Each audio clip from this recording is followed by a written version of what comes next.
Bueno, bienvenidos a un nuevo episodio de Entrevistas de Sofá, hoy con Fernando Gómez de la Cuesta y con muchas ganas de que nos cuente. Y bueno, bienvenido Fernando. Muchas gracias, encantado de la invitación. Nada, nos conocemos a partir del Cool Days, ahí te conocí cuando eras comisario en este festival. Y ahora, bueno, cuéntanos un poco por qué crees que te hemos invitado a este podcast. Hombre, yo supongo que me habéis invitado por mi trayectoria como comisario, crítico de arte y como gestor cultural, ¿no? Que al final es a lo que me dedico y lo único que puede suscitar un interés, ¿no? de mi vida.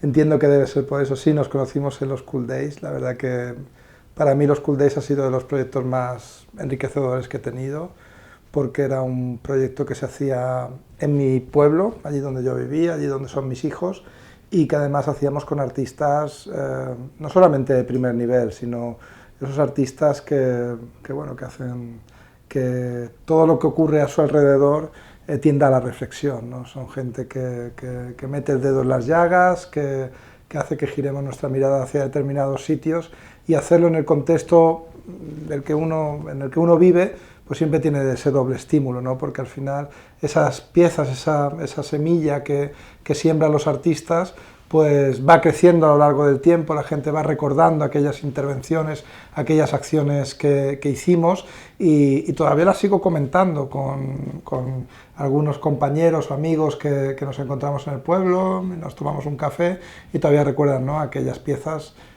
Pasaron por aquí Regina José Galindo, Santiago Sierra, Eugenio Merino, Abelino Sala. Pasó gente muy potente y además gente que te puede gustar o no, pero que no dejan indiferente. Allá vas dando algunas pinceladas de cómo ves tú, ¿no?, el arte. Bueno, háblanos también un poco más de ti. ¿Cómo definirías tu trabajo? Como muy fácil, en 2 líneas, así para un niño. ¿Qué haces, Fernando? Bueno, lo que yo hago, lo que es mi desempeño profesional, que es el comisariado de exposiciones, el desempeño que he tenido hasta mi situación actual, que estoy de coordinador general de Cultura y Turismo del Ayuntamiento de Palma, que es, hay una capacidad de dirección de políticas culturales, pero lo que he hecho hasta llegar a ese cargo, que es un cargo público, ha sido comisariar, ¿no? A mí me gusta mucho utilizar la palabra o la raíz latina de la palabra comisariado, que es curador el que se cuida de. ¿Y de qué nos cuidamos los curadores? Pues los curadores nos cuidamos de que los proyectos salgan bien. Somos los que nos cuidamos que los proyectos salgan bien. El curador, pues, es una figura muy líquida que se puede dedicar a cosas muy diferentes en función de cada proyecto. Se dedica a aquellas cosas necesarias para que el proyecto llegue a buen fin, ¿no? Y a veces trabajas en grandes museos con grandes equipos y tú, bueno, pues tienes un comisariado de un tipo, pues, a lo mejor más de tesis, ¿no? O más de investigación, o puedes elaborar un análisis más profundo, y hay veces que el comisariado engloba muchas otras tareas que a veces incluso conectan con lo administrativo, con lo logístico, con lo burocrático, con la coordinación, ¿no? Pues en función también de dónde desempeñas tu trabajo, donde desarrollas tu proyecto, pues te encuentras un tipo de comisariado u otro, ¿no? Por eso yo creo que la definición de comisariado es muy líquida, como lo son los tiempos, y que hay tantos comisarios y tantos tipos de comisarios como proyectos. Eso es la ocupación que yo he tenido en los últimos años, y ahora lo veo todo desde una perspectiva diferente, ¿no? Lo veo desde la posibilidad de gestionar políticas culturales públicas en un espacio, en un contexto que no es nada más ni nada menos que el Ayuntamiento de Palma, una de las principales ciudades de España, y que, bueno, que tiene una efervescencia cultural indudable. ¿Y en qué faceta te identificas mejor? ¿En esa parte más de arte, crítica, gestión, curaduría? ¿Cuál, o es un poco todas? No, bueno, hay una cosa que es lo que yo soy y otra lo que estoy haciendo ahora, ¿no? Y yo lo que estoy haciendo ahora lo hago desde lo que soy. Yo soy historiador del arte, soy licenciado en Derecho también, tengo una perspectiva de lo que es la gestión quizás un poco más amplia, que si tuviera solamente una formación más monocanal, ¿no? Hay ese punto, pero independientemente de eso, lo que yo soy es comisario, crítico de arte, a eso me dedico también, me he dedicado en otras épocas de mi vida a la docencia, y ahora gracias a todo eso lo que estoy haciendo es una cosa puntual, que es la gestión, ¿no? La gestión desde un puesto de dirección, en este caso, vinculado a los espacios culturales de la ciudad de Palma. Algo que no aparece en tu biografía, pero que a lo mejor con lo que te identificas te define también, así te lo suelto. Bueno, no sé, soy un entusiasta, esas cosas no suelen aparecer en las biografías, pero soy un apasionado de todo lo que decido hacer y puede ser algo que tiene que ver con mi trabajo, con mi labor profesional, pero puede ser también cualquier otra cosa de la que decido ser parte. Y bueno, eso creo que es algo que me define bastante bien y que son el tipo de cosas que no se suelen poner en los currículums. Bueno, vamos a ir ahora a la chicha. Como sabes, nosotros todo lo que tiene que ver con creatividad, con arte nos interesa. ¿Qué es para ti la creatividad? ¿Es una habilidad? ¿Es algo que se adquiere? ¿Es algo que se trabaja? Bueno, yo creo que indudablemente es algo que nos define como seres humanos, algo esencial, intrínseco, algo que nos diferencia, que nos hace ser únicos a cada uno de nosotros como personas y que tiene desarrollos muy diferentes, lógicamente, ¿no? Y que están estimulados de una manera u otra, ¿no? Pero sin duda yo lo veo como un elemento diferenciador, ¿no? Y como un elemento único y como una capacidad exclusiva que tenemos persona a persona de hacer cosas diferentes, ¿no? Y bueno, que nos sitúa también en una posición, yo creo que privilegiada, ¿no? Tenemos la capacidad de crear cosas nuevas, tenemos la capacidad de hacer cosas nuevas, tenemos la capacidad de, bueno, incorporar a la historia elementos que nadie antes había pensado, ¿no? Y yo creo que eso es un factor diferencial que además cada uno de nosotros tenemos y que se puede contagiar al resto, se puede potenciar. Sí. No, mucha gente, no soy creativo, ¿no? Se puede... Bueno, Tolstoy definía el arte como aquello que producía un artista con la vocación de que todos aquellos que entraban en contacto se infectasen, ¿no? De esos sentimientos y emociones que el artista procuraba, ¿no? Bueno, pues sí, hay algo de contagio, lógicamente, en estas cosas, puede haber algo de aprendido, pero yo creo que fundamentalmente lo que tiene que ver con el arte y la creación es algo que nos define como seres, ¿no? Y que es innato, que es una característica que tenemos los seres humanos y que nos hace ser lo que somos. Bueno, además tú también, por el trabajo que comentábamos antes con el Cool Day, siempre son proyectos que están muy conectados con el público, ¿no? Y al final sí que hay esa vocación, ¿no? de acercar el arte, ¿no? Sí, en ese caso la propia tesis o el propio statement del proyecto y de lo que es el festival, pues lo llevaba implícito, ¿no? La vocación de sacar las propuestas a la calle, de que los espectadores entrasen en el teatro, pero que el teatro saliera a la calle, que las actuaciones musicales se incorporaran a las dinámicas diarias. Y en el caso que a mí me competía, que tenía que ver con el arte, con las artes visuales, con el arte contemporáneo, pues era también huir de los formatos expositivos tradicionales y bueno, desarrollar las propuestas de los artistas, aquello que nos planteaban en el espacio público y en contacto, a veces en colisión, a veces en simbiosis, con el público que había alrededor, con la gente del pueblo, de Artà, que eran los que los disfrutaban o en ocasiones lo padecían, y con aquellos que nos visitaban también, ¿no? Y yo creo que había una vocación muy clara por parte de los artistas de integrarse dentro de lo que son las mecánicas del propio pueblo para generar debate, reflexión, duda, análisis, y lo intentaban apelando a resortes que tienen que ver con la creación contemporánea, pero que tienen que ver también con nosotros, ¿no? Y que son debates que trascienden también el arte y la creación contemporánea, ¿no? ¿Tiene que tener siempre el arte esa función social de remover o no? ¿O puede no? No necesariamente. Para mí el arte no tiene por qué ser un arte que tenga esa función social, pero sí que creo en la capacidad transformadora del arte. Creo que el arte tiene esa posibilidad de hacer que nuestra mirada se gire, como comentaba antes, hacia sitios en los que no había reparado, ¿no? Hacer que nuestra sensibilidad mute hacia otras direcciones diferentes a las que nosotros estábamos frecuentando. Creo que el arte tiene esa capacidad de transformar, tiene esa capacidad de hacernos mirar, de hacernos pensar sobre, ¿no? Hablábamos de los Cool Days y podemos poner de ejemplo la pieza de Santiago Sierra, ¿no? Bueno, la plaza del pueblo de Artao, una plaza donde la gente vive, disfruta, los niños juegan, que él decidió interrumpir con un gran muro hecho con bidones que contenían agua, ¿no? Bueno, pues puede parecer un ejercicio más que estético, antiestético, puede parecer, bueno, muchas cosas, una provocación, pero cuando la gente se acercaba y se interesaba por la pieza y veía que esos bidones no solamente eran bidones que estaban allí en medio molestando, interrumpiendo el tráfico normal de las personas, interrumpiéndolo muy poco, porque tan solo había que bordearlos, ¿no? Interrumpían tu camino, bueno, te hacían perder 2 o 3 minutos hasta que terminabas circunvalando ese muro.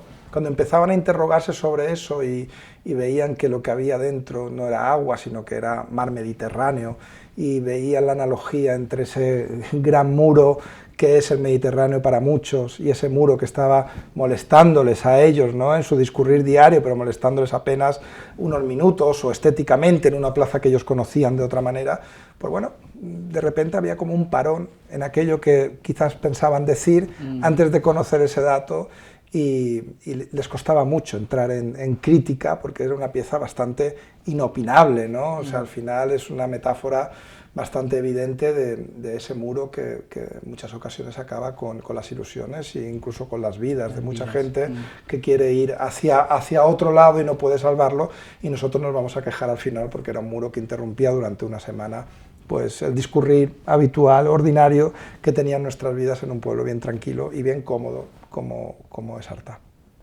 En estos años has visto como ese arte y el arte que has comisariado efectivamente ha ido transformando visiones, miradas, personas, sí, educando, ¿no? Sí, y creo que se nota, o sea, creo que es una cosa que te motiva mucho a seguir, es ver que la gente que se acerca y que entra en debate, en contacto, en conocimiento, que experimenta, ¿no? Esa relación con la creación contemporánea, bueno, pues va cambiando su perspectiva sobre las cosas, va profundizando, va buscando. Es una especie de detonante, es una especie de acompañante, es una especie de ariete, es una especie de muchas cosas que te permiten seguir por otros sitios, ¿no? O sea, el ariete al final te abre huecos donde no lo hay, el que te acompaña te permite llegar hasta sitios que a lo mejor tú solo no llegarías. Bueno, pues todo eso lo procura el arte, entrando muchas veces en fricción con tus propios pensamientos, tus propias ideas, ¿no? Pero todo eso sirve para que nosotros nos movamos, ¿no? El pensamiento es algo que no puede tomar asiento, tiene que estar permanentemente en movimiento, ¿no? Y bueno, creo que eso lo consiguen los artistas, ¿no? Consiguen que nosotros no podamos sentarnos simplemente cómodamente en este sofá, sino que tengamos que cuestionarnos todo eso que ocurre a nuestro alrededor. ¿Crees que es una habilidad que será importante para el futuro, para desarrollarnos, para desarrollar la creatividad, bueno, ya no solo en el ámbito como espectador, sino también como persona? Sin ninguna duda, volvemos al principio, si es algo que nos define, es esencial a nosotros, sin eso dejaremos de ser lo que somos, ¿no? Dejaremos de ser la esencia, y es lo que nos diferencia, ¿no? Y no estoy hablando desde una perspectiva que nos ponga en conflicto con otros seres vivos, ¿no? Hablo incluso desde una perspectiva que nos pone en conflicto con otros seres no vivos, ¿no? Y esa capacidad que tiene el ser humano de crear es realmente el elemento diferenciador. Las investigaciones más complejas científicas muchas veces recurren al artista, al creador, al innovador, a una persona que a lo mejor no tiene una formación específicamente científica, cuando esas investigaciones quedan bloqueadas, porque necesitan de alguien que piense una cosa distinta, que a veces no tiene por qué ser racional, o sí lo es, pero todavía no hemos buscado la justificación a que lo sea. Esa mirada que puede ser premonitoria o que puede ser fuera de lo habitual y de lo normal, eso lo procura el arte lo procura la creación, y eso es lo que nos diferencia de una inteligencia artificial, ¿no? Hay cosas que van a ser muy difíciles de emular, y esas cosas tienen que ver con esa esencia nuestra, y esa esencia nuestra tiene que ver con el arte y con la creatividad. Esta no estaba porque hablamos mucho en entrevistas de sofá sobre inteligencia artificial, es como el tema ahora. Sí. Pero bueno, imagino que tienes tu opinión, ¿no? Que como si no hay esta cosa de no nos va a quitar, nos va a poner... Es una herramienta extraordinariamente útil, pero no es una herramienta que tenga la capacidad de suplir esa cosa. Claro, yo alguna vez hablo pongo la analogía de la inteligencia artificial con cómo los artistas clásicos han utilizado también, han hecho obras de arte en equipos de 30 personas y tenían casi Totalmente. sus aprendices, sus ayudantes. Se ha trabajado, los talleres han trabajado durante muchísimo, han trabajado y trabajan bajo una dirección, y bajo una dirección muy concreta, que no es la de una inteligencia artificial. La inteligencia artificial realmente son las personas que colaboran en el taller, ¿no? Y que tú, bueno, pues marcas una dirección y ellos la desarrollan, pero indudablemente, bueno, no hay más que hacer la prueba con cualquier tipo de producción que se pueda hacer con inteligencia artificial, que podemos ponernos 4 personas a intentar sacar el mismo resultado, y los resultados serán muy diferentes, y seguramente los mejores resultados serán de las personas que sean más creativas, más certeras, que tengan, bueno, pues la capacidad de dirigir a la máquina. Total. Bueno, otro tema, bueno, parte de nuestra audiencia más joven, aunque sea a lo mejor una pregunta muy genérica, ¿qué consejo le darías si quieren llevar su carrera un poco hacia el mundo del arte, hacia la creatividad? ¿Qué podrías decirles, ¿no? Desde tu experiencia también, esta visión que tienes como más amplia del mundo del arte. Bueno, yo les diría que aseguren que es una vocación, que no desesperen y que no pierdan ninguna oportunidad de aprender y de formarse. Y a partir de ahí, los talentos y las competencias de cada uno pues aflorarán y se amplificarán en la medida que ellos incorporen a su bagaje pues todas esas coordenadas que he dicho antes, ¿no? Es un camino muy difícil, es un camino muy precario. Las estructuras del mundo del arte y de la creación aguantan muy mal los sistemas profesionales, es muy difícil vivir de lo que haces, y eso son cosas que tienes que tener muy claras cuando inicias este camino. Gente con trayectoria ultra reconocida en cualquier otro ámbito profesional se estaría ganando la vida maravillosamente, y gente que ha pasado por los grandes museos nacionales o que ha obtenido reconocimientos, premios nacionales, pues a veces no tiene ni ese reconocimiento ni esa capacidad de procurar su sustento a partir de lo que hace. Y eso es porque es un sistema muy precario, es un sistema muy poco profesional, que otras competencias profesionales, como puede ser el diseño, ¿no? Los audiovisuales, también tocan tangencialmente, también desde la precariedad, pero pienso que es especialmente exagerado en el mundo del arte contemporáneo y de los artistas, ¿no? Hay un elemento de subjetividad indudable que hace que todas esas ecuaciones o todas esas coordenadas, ¿no?, en las que las vidas de las personas se mueven, pues se compliquen aún más, ¿no?, porque no hay raseros objetivos. Estamos hablando de algo que siempre es valorable, opinable. Eso complica luego los desempeños profesionales también, y que las estructuras sean de otra manera. Y luego creo que en España en general no se ha atendido bien la posibilidad de hacer estructuras más profesionales dentro del mundo del arte y de la creación. En otros contextos sí ocurre, hay, bueno, pues otro tipo de engranajes que permiten otro tipo de desarrollos profesionales, y aquí pues quizás estamos en un nivel más incipiente. Todavía nos falta por desarrollar muchas cuestiones, pero creo que se va avanzando. Bueno, ahora volviendo a tu cargo, ¿no?, en el ayuntamiento, ahora tienes quizá un poquito más de opción, ¿no?, de ayudar en ese entorno. Sí, sin duda. Bueno, es una de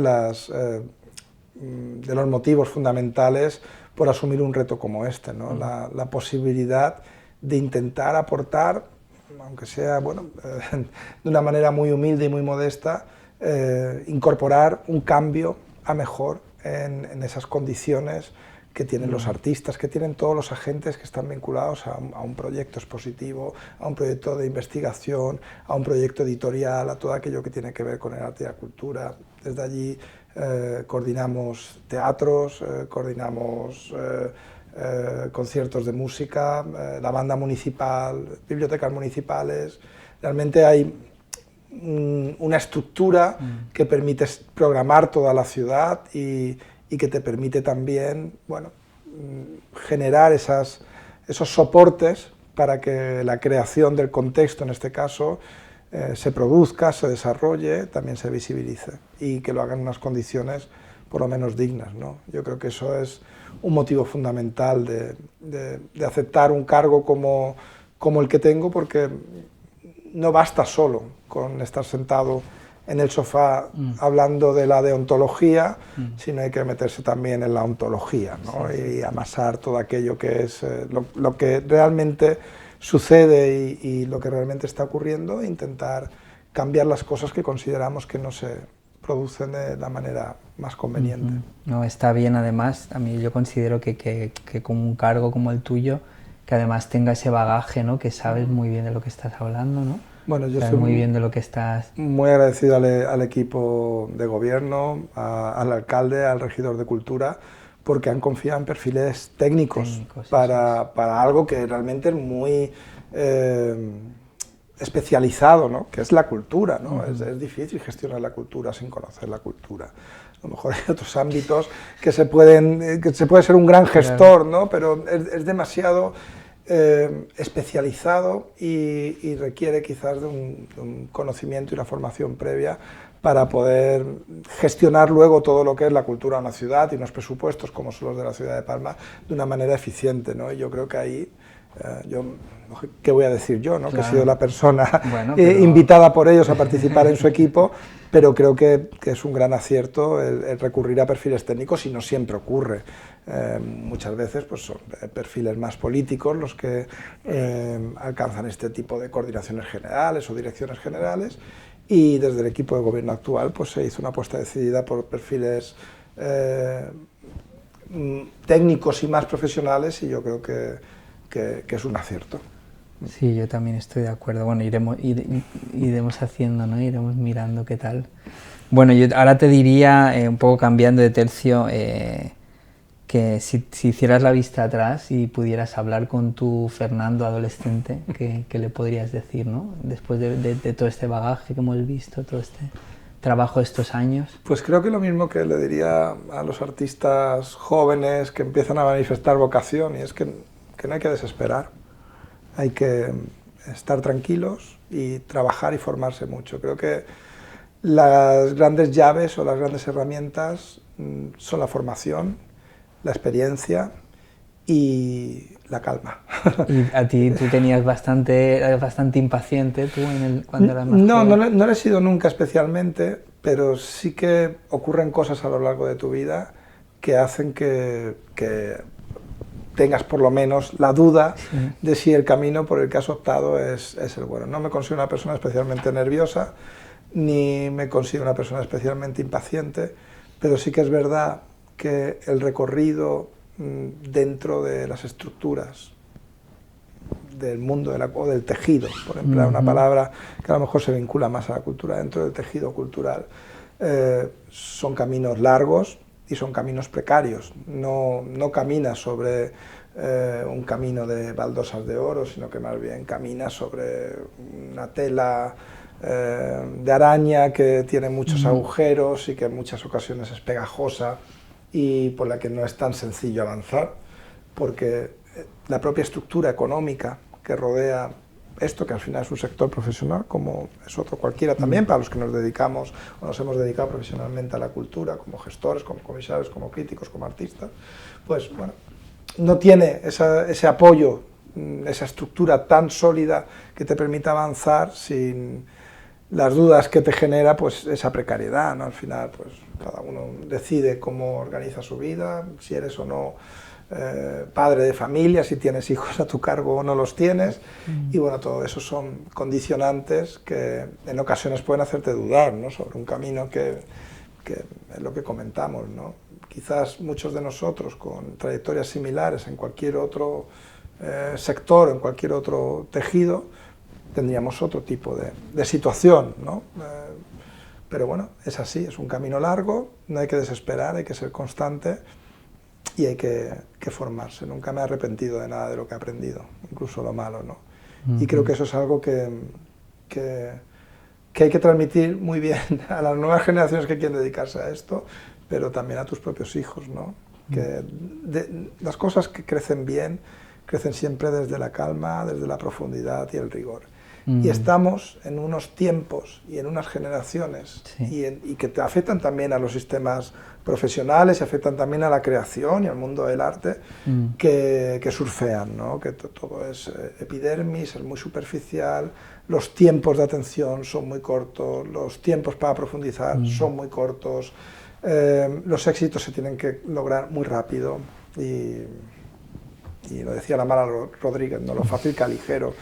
Y nos movemos en esa vorágine en la que todo va cayendo a nuestro lado, se va destartalando a medida que se va volviendo a regenerar, y creo que la gente que es capaz de aplicar tiempo, esfuerzo, rigor, profundidad, tiene mucho ganado, porque realmente creo que estamos faltos de todos esos elementos y sobrados de estímulos, de superficialidades, de cosas que son muy volátiles, etéreas, poco consistentes.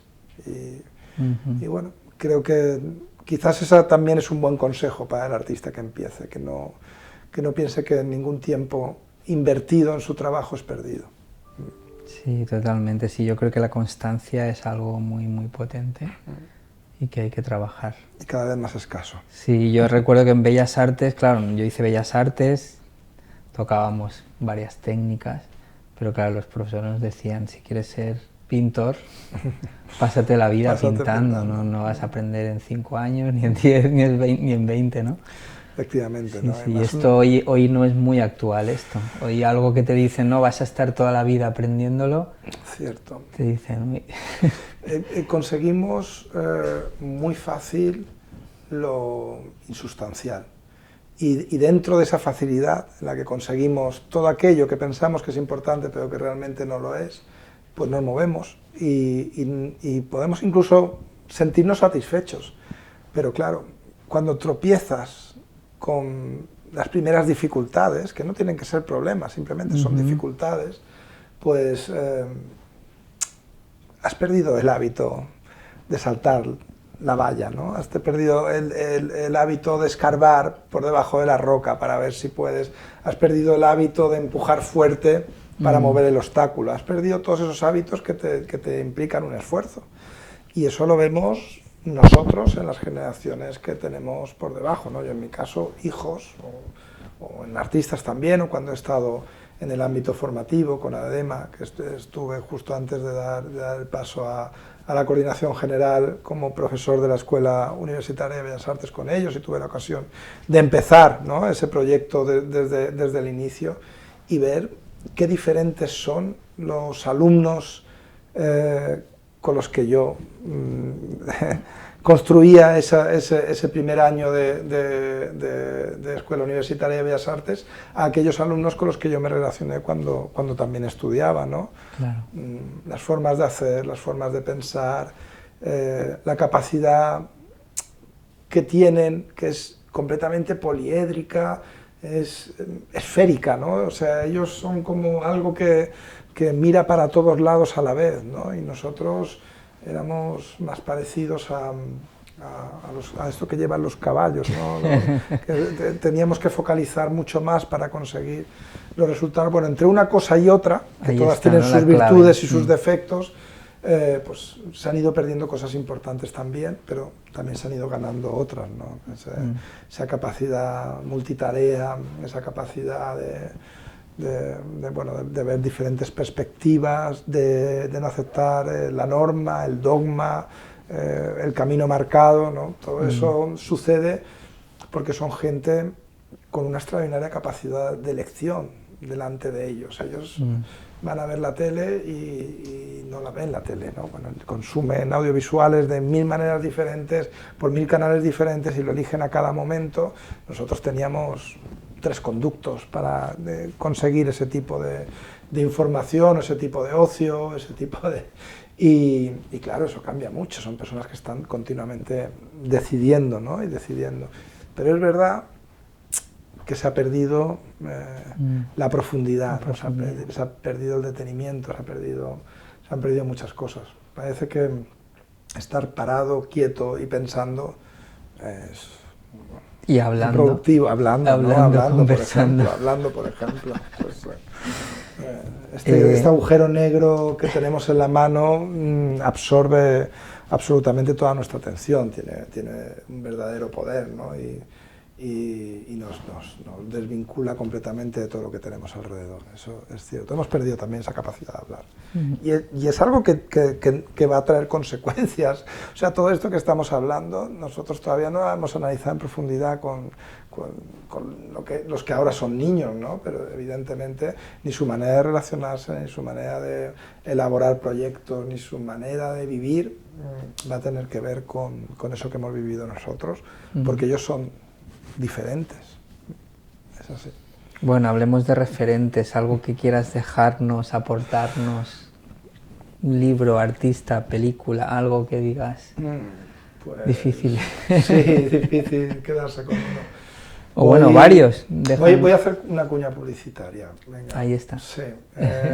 Quiero quedarme con la próxima combinación de exposiciones que va a tener el Casal Soyeric en Palma, que hemos inaugurado ya en planta noble Ángela de la Cruz y vamos a inaugurar para el Art Palma Branch a Peter Halley.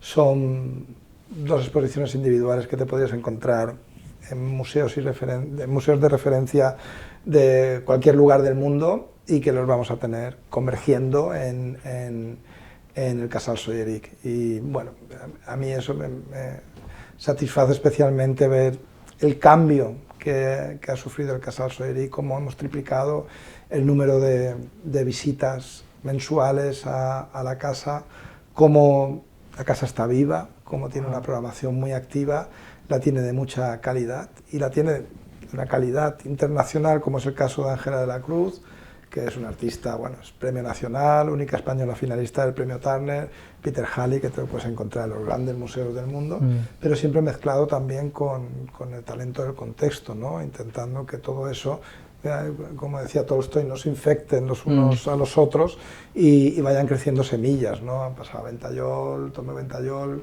también tiene un vínculo muy marcado con Artaud. Hicimos una exposición que fijaba su trayectoria, yo creo que de una manera muy merecida, pero ha pasado también Ela Fidalgo, Bernardí Roig, bueno, y muchos artistas del contexto vinculados a exposiciones colectivas, Rafa Forteza, Mercedes Lagens, Fabré, bueno, realmente han pasado por ahí mucho talento del que tenemos alrededor, que es un talento muy bueno, y que ponemos en contacto con otros talentos que vienen de fuera, que es una de las vocaciones y de los objetivos que debe cubrir una institución pública, como es en este caso el Casal Soyeric.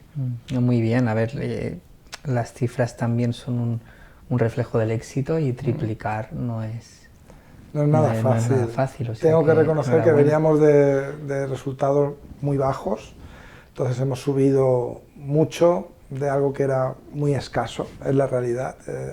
La casa estaba muy deprimida, los que queremos esa casa desde hace muchos años. Yo empecé mis comisariados allí hace prácticamente 20 años y de la mano de un director que estaba entonces, Joan Carles Gomis, al que guardo mucho aprecio, y fueron mis primeros comisariados con cierta entidad, fuera de circuitos más independientes, y he vivido esa casa durante mucho tiempo, ¿no?